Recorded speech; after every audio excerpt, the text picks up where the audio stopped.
નમસ્કાર વિદ્યાર્થી મિત્રો, વિમળા વિદ્યાલય ઈ ક્લાસીસમાં આપનું હાર્દિક સ્વાગત છે।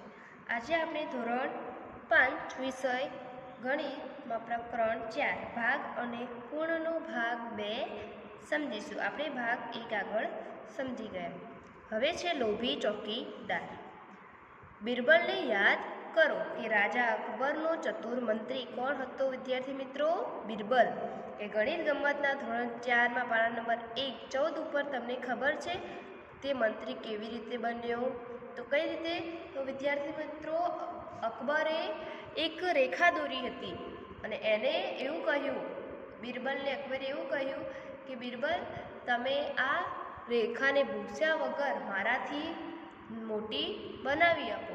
તો શું કર્યું? તો જે અકબરની જે રેખા હતી એને બિરબલે શું કર્યું હતું? એનાથી મોટી દોરી દીધી। એટલે એમને ભૂખ્યા વગર, તોડ્યા વગર ચતુર બની ગયા, એટલે મોટી કરી। તો ત્યારે બિરબલ ગામડામાં રહેતો એક યુવાન હતો। તે ખૂબ જ ચતુર અને કવિતા લખી શકતો। તેણે તેનું ભાગ્ય રાજાના દરબારમાં અજમાવવા વિચાર્યું। તેથી તે કેટલીક કવિતાઓ લઈ શહેર તરફ નીકળી પડ્યો। જ્યારે તે મહેલના બહારના દરવાજાએ પહોંચ્યો ત્યારે ચોકીદાર દ્વારા રોકી દેવાયો। એ અહીંયા ઊભો રહે, ક્યાં જાય છે? ચોકીદાર બૂમ પાડી। ચોકીદારે શું કહ્યું બિરબલને કે એ અહીંયા ઊભો રહે, ક્યાં જાય છે? તો બિરબલ કહે છે, હું કવિ છું, હું રાજા અકબરને મળીને તેમની મારી કવિતા બતાવવા માગું છું। કવિએ કહ્યું, અરે તમે કવિ છો? રાજા દયાળુ છે, તે તમને ચોક્કસ કોઈ ઇનામ આપશે। જો તું મને ઇનામનો 1/10 ભાગ આપે તો હું તને જવા દઉં। ચોકીદાર શું કહે છે કે જો તું મને ઇનામનો 1/10 ભાગ આપે તો હું તને જવા દઉં, કે જે તને ઇનામ મળે એનો 1/10 ભાગ મને આપવા દેવાનો। તો પછી તે મંજૂર કરે છે। હવે બિરબલ પાસે આ સિવાય બીજો કોઈ રસ્તો નથી, એથી આ એ માની ગયો। જ્યારે તે અંદર ગયો ત્યારે ચોકીદારે ગણતરી કરી કે જો તેને સોનાના 100 સિક્કા મળે તો મને ખાલી જગ્યા સોનાના સિક્કા મળશે। જો વિદ્યાર્થી મિત્રો, બિરબલને સોનાના 100 સિક્કા મળે તો એનો 1/10 ભાગ કોને આપવાનો છે? તેને ચોકીદારને। તો કેટલા સિક્કા મળે? જુઓ, 100 સિક્કાનો 1/10 ભાગ એટલે 10 દાન 100 બરાબર। તો કેટલા સોનાના સિક્કા મળશે ચોકીદારને? 10। કેટલા મળશે? 10। હવે કે કવિ બીજા દરવાજા પર પહોંચ્યો। આ દરવાજાના ચોકીદારે પણ કહ્યું, જો તું તારા ઇનામનો 2/5 ભાગ મને આપીશ તો હું તને અંદર જવા દઈશ। ફરી કવિ માની ગયો। તો ફરી તે માની ગયો। બીજા દરવાજા પર ચોકીદારે શું કહ્યું કે મને તારા ઇનામનો 2/5 ભાગ આપીશ તો હું તને અંદર જવા દઉં। તો ચોકીદારે ખૂબ જ આનંદથી ગણતરી કરી। કવિને ઓછામાં ઓછા સોનાના 100 સિક્કા મળશે, તો તેથી મને સોનાના કેટલા સિક્કા મળશે? હવે જો ફરી એને સોનાના 100 સિક્કા મળે એનો 2/5 ભાગ, તો શું થાય વિદ્યાર્થી મિત્રો? 2/5 ભાગ એટલે તો કેટલા? 5 ને એ રીતે ગણીએ કે અહીંયા આપણને તો 2 પંચા 10 અને ઉપર એક 0 ચડાવી દઈએ એટલે 20 પંચા 100, તો 20 દુ કેટલા થાય? 40। તો કેટલા સિક્કા મળશે એને? 40 સિક્કા મળશે। હવે કવિ છેલ્લા દરવાજે પહોંચ્યો ત્યાં ચોકીદારે કહ્યું, હું તને રાજાને તો જ મળવા દઈશ જો તું મને મારા મળેલા ઇનામનો અડધો ભાગ આપીશ। કેટલો? અડધો ભાગ। તો કવિ પાસે બીજો કોઈ રસ્તો નહીં એટલે તે માની ગયો અને અંદર ગયો। ચોકીદારે વિચાર્યું, આજનો દિવસ ખૂબ સરસ છે, જો તે સોનાના 100 સિક્કા મેળવે તો મને કેટલા સોનાના સિક્કા મળશે? હવે અડધો ભાગ। વિદ્યાર્થી મિત્રો, 100નો અડધો ભાગ એટલે 2, તો 50 દુ 100, તો કેટલા સિક્કા મળશે? 50। કેટલા સિક્કા મળશે? 50। અને જો તે સોનામાંના 1000 સિક્કા મળશે તો વાહ, મને ખાઈ જગ્યા સિક્કા। તો 1000ના અડધો ભાગ તો કેટલા થાય? 5 દુ 10 અને 2 0, એટલે કેટલા સિક્કા મળશે? 500 સિક્કા મળશે। હવે રાજાએ કવિઓથી ખૂબ જ ખુશ થયો અને કહ્યું, તમારી કવિતા ખૂબ જ સરસ છે, તમારા ઇનામ માટે મને ગમે તે માગી શકો છો. તો રાજન કહે છે હું 100 થપ્પડ ઈચ્છું છું. રાજન શું કહે છે? હું 100 થપ્પડ ઈચ્છું છું. શું 100 થપ્પડ? ખાલી જગ્યા. રાજાને આઘાત લાગ્યો. રાજા શું કહે છે કે શું 100 થપ્પડ? તો આની પછી શું થયું હશે? વાર્તા પૂરી કરો. કવિને ઇનામ કેટલો હિસ્સો મળે? તો કવિને 100 થપ્પડનો ઇનામ માગ્યું અને ખુશ થઈને પાછો ફર્યો, કારણ કે તેણે દરેક ચોકીદારને કહેલ શિક્ષા મુજબ પ્રથમ ચોકીદારને 10 થપ્પડ, બીજા ચોકીદારને 40 થપ્પડ, ત્રીજા ચોકીદારને 50 થપ્પડ મારવામાં થાય. આમ કવિએ બિરબલે ચતુરાઈથી ચોકીદારને પાઠ શીખ્યા અને તેના હિસ્સામાં એક પણ થપ્પડ આવી નહીં. તો શું થયો? 100 થપ્પડ? તો ના, એક પણ થપ્પડ આવી હશે નહીં. તો શું કર્યું? એને પહેલા ચોકીદારને 10 થપ્પડ, બીજા ચોકીદારને 40 થપ્પડ અને ત્રીજા ચોકીદારને 50 થપ્પડ આપી. ચલો હવે છે ભાગમાં વિવિધ પેટર્ન. A, બી અને સી, બી, સી અને ડી, બી, સી અને ડી. કેટલા ચોરસમાં રંગપૂરી અલગ અલગ વિવિધ પેટર્ન બનાવો. તમે ખાનામાં કેટલા ભાગમાં રંગપૂરીઓ છે તે ખાના કેટલા સફેદ છે તે લખો. તો વિદ્યાર્થી મિત્રો એમાં જોઈએ. જુઓ, એમાં 1, 2, 3, 4, 5, 6, 7, 8, 9, 10, 11, 12, 13, 14, 15 ને 16 છે. એમાંથી 1, 2, 3, 4, 5, 6, 7 ને 8. 8માં કયો રંગ છે? તો વાદળી. તો 8 ભાગ્યા 16. પછી બીજા 8માં કેવો? સફેદ. હવે આમાં આપણે દોરીશું. તો જુઓ, આમાં આપણે રંગ પૂરેલો ભાગ,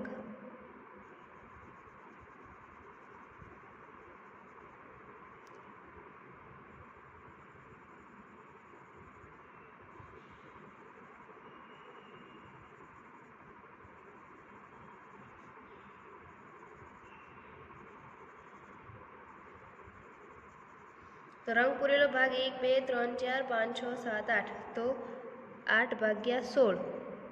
અને સફેદ ભાગ કયો છે? સફેદ ભાગ તો 1, 2, 3, 4, 5, 6, 7 ને 8. તો 8 ભાગ્યા 16.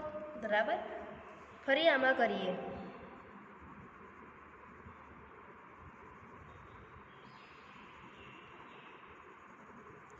આમાં રંગ પૂરેલો ભાગ કેટલો છે? 4 ભાગ્યા 16. 16 કઈ રીતે? કુલ ટોટલ બધા ચોરસ થઈને. બરાબર.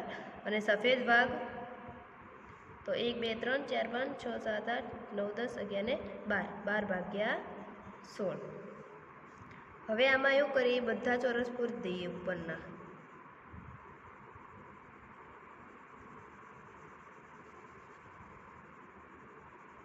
આપણે અલગ અલગ પેટર્ન બનાવીએ. તો આમાં ભાગ રંગ પૂરેલો હોય એવા 1, 2, 3, 4, 5, 6, 7, 8, 9, 10, 11, 12. તો 12 ભાગ્યા 16. અને સફેદ 1, 2, 3 ને 4. તો 4 ભાગ્યા 16.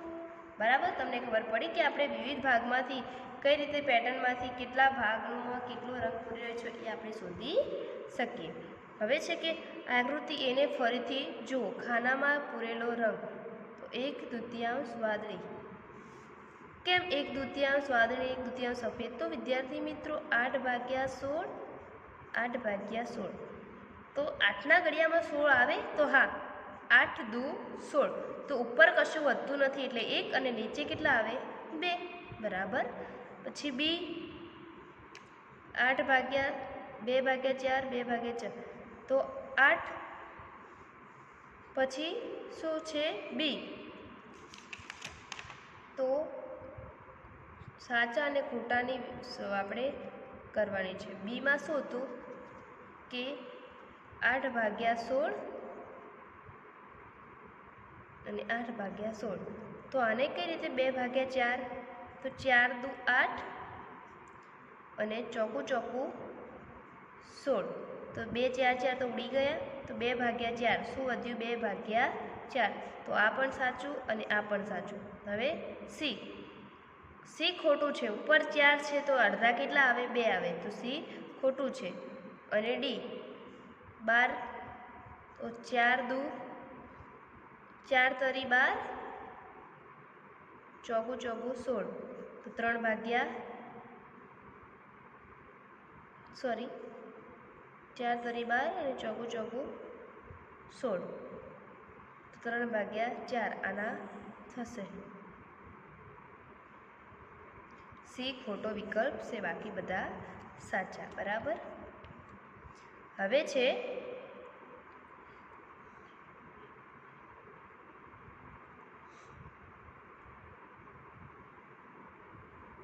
સોળ ચોરસથી આકૃતિ બનાવો જેમાં નીચે મુજબની પેટર્ન દોરો. તો 2/8 1/2 એ રીતે તમારે 16 ચોરસની પેટર્ન બનાવવાની. એમાં જો 2/8 ભાગમાં લાલ પૂરવાનો, 1/2 પીળો, 1/4 લીલો રંગ તમારે પૂરવાનો છે. હવે છે રામુનું શાકભાજીનું ખેતર. કે રામુના શાકભાજીના ખેતરના 9 સરખા ભાગ કરેલા છે. કેટલા? 1 2 3 4 5 6 7 8 અને 9 સરખા ભાગ કરેલા છે. તે તેના ખેતરમાં કઈ કઈ શાકભાજી ઉગાડે છે? તો મરચાં, બટેકા, રીંગણ, ટમેટા, અલગ અલગ શાકભાજીઓ ઉગાડે છે. હવે કે ખેતરના સૌથી મોટા ભાગમાં કઈ શાકભાજી ઉગાડે છે અને કેટલો ભાગ? તો સૌથી મોટા ભાગમાં 1 2 1 2 1 2. તો ખેતરના સૌથી મોટા ભાગમાં તે શું ઉગાડે છે? 1 2 3 શું ઉગાડે છે? ટામેટા. ટામેટા કેટલા? 1 ભાગ 1 2 અને 3 ભાગમાં ટામેટા. કુલ ભાગ કેટલા? 9. તો કેટલું થાય? 3 તરી 9. તો 1/3. બરાબર. ઉપર કશું ના હોય તો 1 અને નીચે જે આવ્યા જવાબ કેટલા આવ્યા? 3. કેટલા ભાગમાં બટેકા? તો 2 ભાગમાં. તો 2/9. પછી ખેતરના કેટલા ભાગનો ઉપયોગ પાલક ઉગાડવા માટે થયો છે અને કેટલા ભાગનો રીંગણ ઉગાડવા? પાલક ઉગાડવા માટે 1 ભાગ, જ્યારે રીંગણ ઉગાડવા માટે 2 ભાગ, એટલે 2/9. પછી આ ચિત્ર જોઈ તમે કેટલો પ્રશ્નો છે? બરાબર. તો કે ખેતરના કેટલા ભાગનો ઉપયોગ મરચાં ઉગાડવા થાય છે?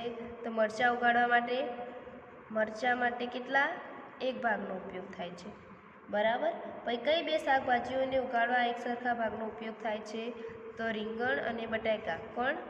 રીંગણ અને બટેકા. હવે અહીંયા છે કે રામુના શાકભાજી તેના મિત્રોને આપવા ઈચ્છતો હતો. તેણે 5મા ભાગમાં ટામેટા અને 1/3 ભાગમાં બટેકા અબુ બકરને આપ્યા. કોને આલ્યા? અબુ બકરને. કેટલા ભાગમાં?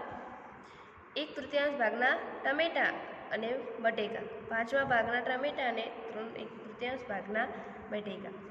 શ્રીજાએ 2/5 ભાગના બટેકા અને 3/6 ભાગના બટેકા મળ્યા. નેન્સીને બાકીની શાકભાજી મળી. તો અબુ બકરના ભાગ પર વાદળી રંગનું વર્તુળ દોરો.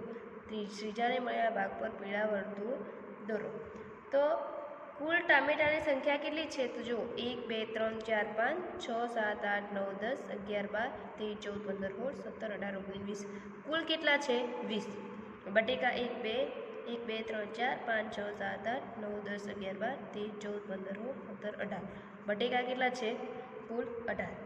હવે અબુ બકરને મળેલા ટામેટાની સંખ્યા. તો અબુ બકરને ટામેટા કેટલા મળ્યા? 5મા ભાગના. તો અહીં આપણે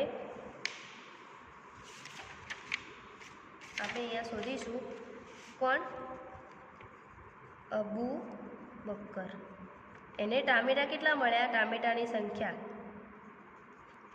બરાબર 20 ગુણ્યા 1/5 ભાગ એટલે 5 ચોક 20. કેટલા? 4 ટામેટા મળ્યા. કેટલા મળ્યા? 4. પછી અબુ બકરને બટેકા. તો બટેકા કુલ કેટલા? 18 ગુણ્યા અબુ બકરને કેટલા? 1/3 ભાગ. તો 3 6 18. તો કેટલા મળ્યા બટેકા? 6. બરાબર. હવે શ્રીજાને 2/5 ભાગના ટામેટા. શ્રીજાને ટામેટા કેટલા? કુલ 20 અને કેટલા મળ્યા? 2/5 ભાગ. 2/5. તો 5 ચોક 20 અને 4 દુ 8. કેટલા બટેકા મળ્યા? 8. હવે છે શ્રીજા ને બટેકા કેટલા મળ્યા? 18 ગુણ્યા 3/6. તો 6 તરી 18 અને 3 તરી 9 કેટલા મળ્યા બટેકા 9. ત્રીજા પછી કોણ હતું નેન્સીને બાકીની શાકભાજી મળી. જુઓ વિદ્યાર્થી મિત્રો કે કુલ આપણે ટામેટાં ગણીએ તો 20 હતા. એમાંથી 4 અબુબકરને 8 ટામેટાં શ્રીજાને, તો 8 ને 4 12. 20માંથી 12 જાય તો કેટલા વધે 8. તો નેન્સીને ટામેટાં કેટલા મળ્યા હશે 8 બરાબર. અને બટેકા તો કુલ બટેકા હતા 18 બરાબર 18 હતા. એમાંથી 6 અબુબકર અને 9 શ્રીજાને મળ્યા. બાકીના કેટલા વધ્યા 6 9 15. તો બાકીના કેટલા વધ્યા 3. તો 3 બટેકા કોને મળ્યા નેન્સીને બરાબર. તો ખબર પડી કે નેન્સીને કેટલા બટેકા અને ટમેટા મળ્યા. તો બટાકા 3 અને ટમાટા 8 બરાબર.